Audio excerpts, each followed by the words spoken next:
This is a quote. Biden still believes in Ukraine's ability to regain lost territories.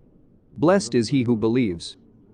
That's what our people say. Zelensky promises another counter-offensive in winter or spring. At the same time, the White House says that 90% of the money has already been spent. Well, it's generally difficult to comment on Zelensky. Among other things, he stated that even if they stopped giving him help, he would continue the battle alone. I find it difficult to say anything about this. In my opinion, everything here is obvious. In Kazakhstan, an article in the Western press that appeared after Macron's visit is being actively discussed. There, Kazakhstan was called Putin's backyard. It is clear what kind of reaction such formulations caused. What kind of attitude towards Kazakhstan do such formulations indicate in fairly authoritative publications? It's not just these publications. The leaders of the Western world, who were elected by the people for a given historical period, their presidents, prime ministers, chancellors, they also allow themselves to make rather boorish statements. Some of the Western leaders, I'm now afraid to make a mistake, but definitely one of the leaders of the European Union, after one of their visits to Central Asia, publicly, at a press conference, said that the country we are visiting, we are very glad that it will never be anyone's vassal.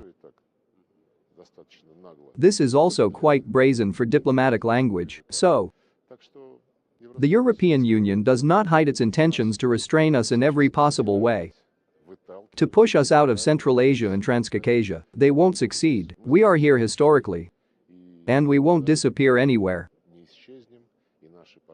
Our partners and our allies know this very well.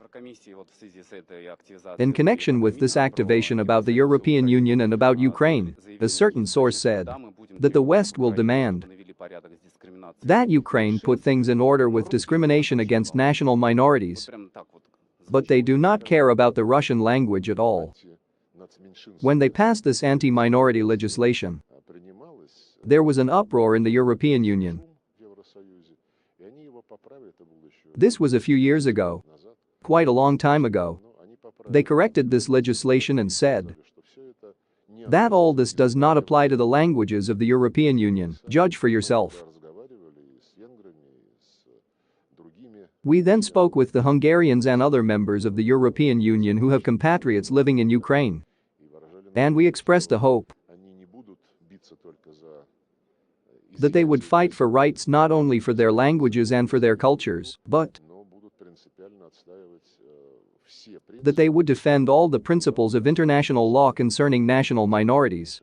We don't see this yet, but we'll see. What does the sharp increase in statements by European leaders mean?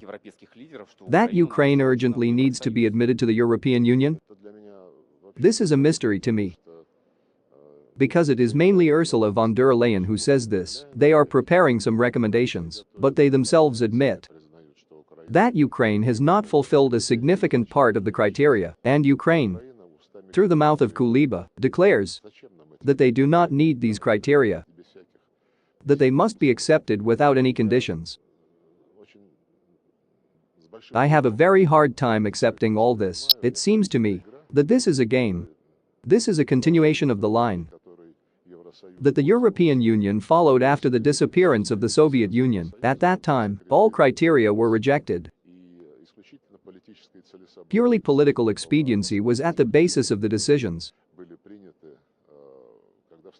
that were made when the Baltic countries joined the European Union. They also have no doubts. There was no complete compliance with the conditions, but, nevertheless, political expediency prevailed. So I wouldn't be surprised at anything. We can mention not only Ukraine, but also Moldova,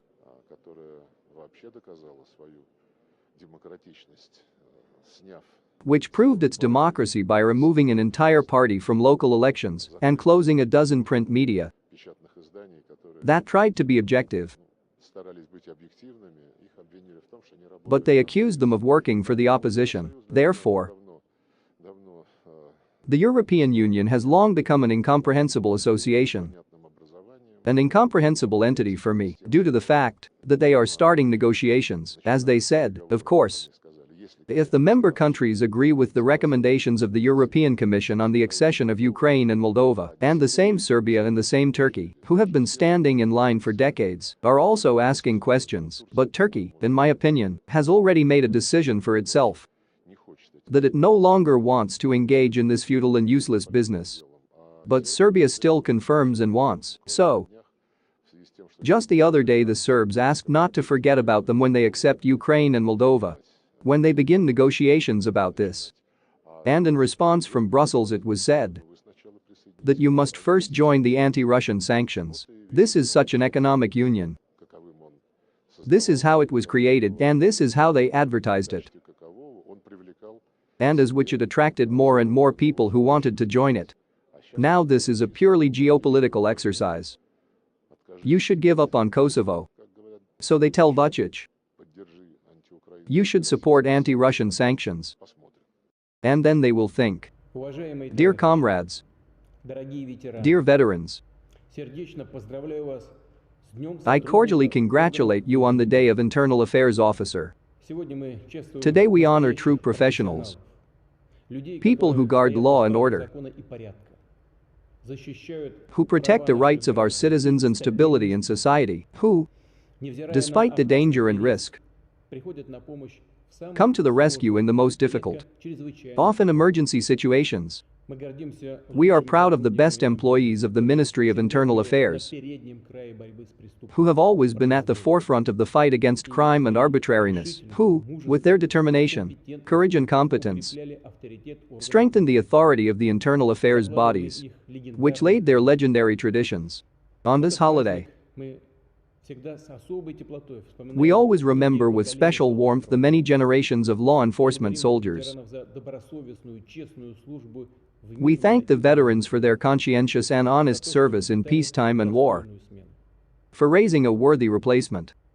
Dear comrades, today, with the emergence of new threats to national security in a dynamically changing world, the requirements for all personnel of the Ministry of Internal Affairs are seriously increasing. This means that each employee must strengthen the work in the area entrusted to him, make full use of the existing operational, procedural and technical potential to clearly and timely solve the assigned tasks. I would like to emphasize that the priorities of your activities have been and remain unchanged. First of all, this is the protection of the rights and legitimate interests of our citizens. This is the reliable provision of public safety. This is a merciless fight against crime. Your effective work in the new constituent entities of the Russian Federation is especially important. In the Donetsk and Lugansk People's Republics, in the Zaporozhye and Kherson regions, the assistance of the Ministry of Internal Affairs to people, their participation in solving their legal, social and other problems can be simply irreplaceable. Our citizens see you as their protection and support. And your duty is to do everything necessary to strengthen people's faith in the power of the law and the state, in the triumph of justice, thereby making a significant contribution to the establishment of normal life in the liberated lands. We need to work more actively and decisively in other key areas. It is necessary to stop the provocations of extremists that undermine interethnic peace and interfaith harmony. We need to toughly combat illegal migration and drug trafficking. It is necessary to improve road safety and identify economic crimes. I want to emphasize, the state and society highly value your difficult service, often associated with risk. We will continue to take measures to strengthen the technical and personnel of internal affairs bodies and increase the level of social guarantees for employees and members of their families.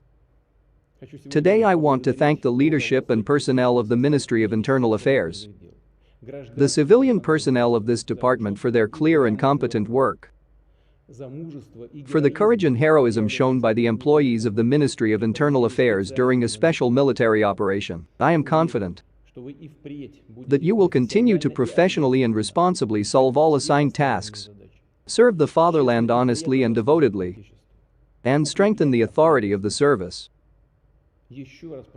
I once again congratulate veterans and all employees of internal affairs bodies on this holiday. I wish you and your loved ones health and success.